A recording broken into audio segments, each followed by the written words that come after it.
Hello and welcome to a look at Pitfall for the Commodore 64, a game that was released by Activision, and I'm fairly sure it was made originally for the Atari, whatever number that machine had. Anyway, in Pitfall you play as Pitfall Harry, who has to go out and find 32 treasures within a time span of 20 minutes.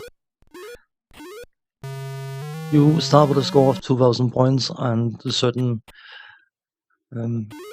mistakes will cost you to lose points, but it doesn't really matter if your score resets. It's just a question of how much score you end up with towards the end of the game.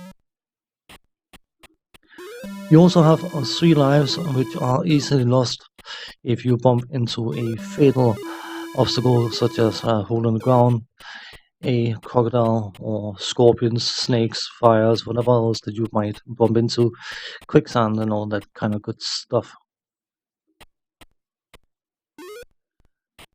No, the game itself is a huge exploration game, and I'm saying huge, which is perhaps a bit, I don't know, incorrect, but considering the age of the game, the play field is actually quite large.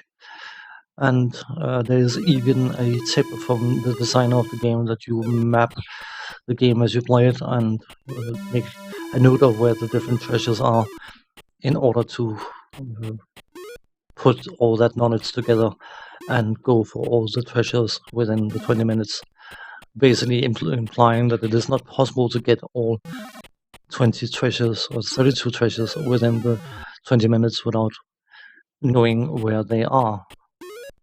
So you can imagine there will be an awful lot of exploring and working out where to go and where not to go, and of course navigating the different obstacles. The rocks will not kill you, but they will drain your points. The scorpions will kill you, and they are extremely annoying to jump over because they move towards you. They are constantly moving, they're constantly following your character. And when you jump over them, they will turn around to chase him because he's behind them.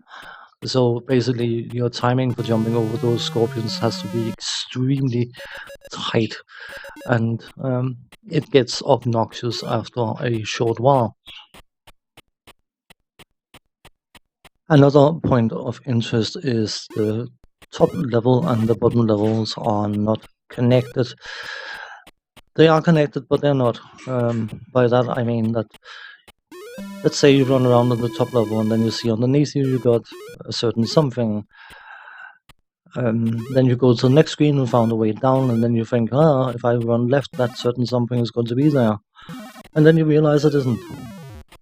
Because the top level of the screen and the bottom level of the screen are disconnected in their connection points, which means that mapping something can become extremely daunting and annoying. This game is definitely a game that you're not just going to pick it up and play it and think, I'll complete it. No.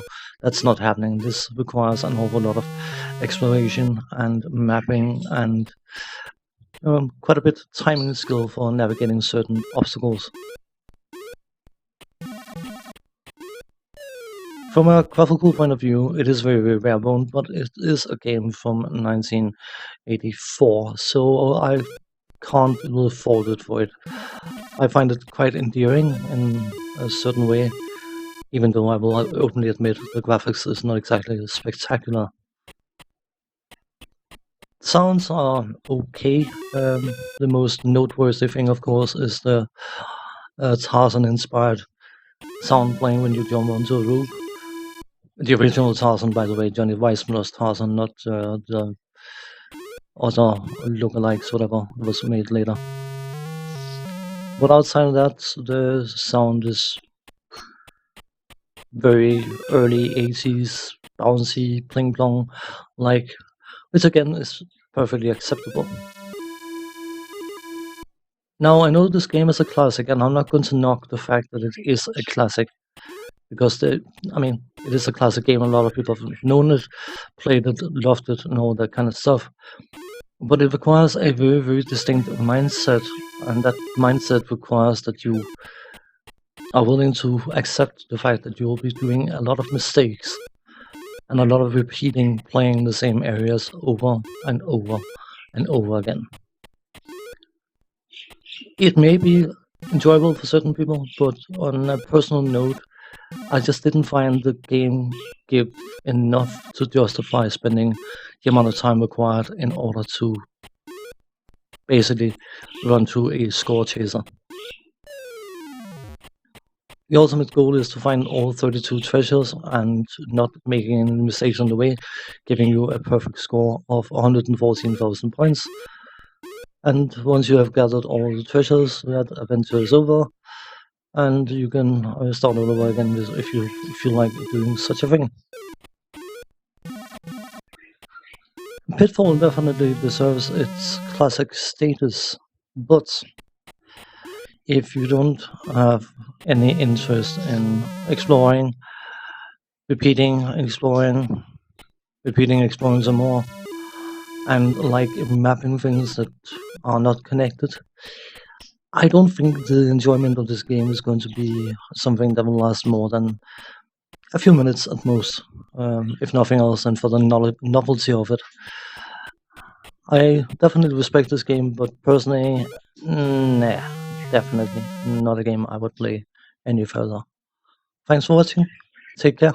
See you next time. Bye bye for now.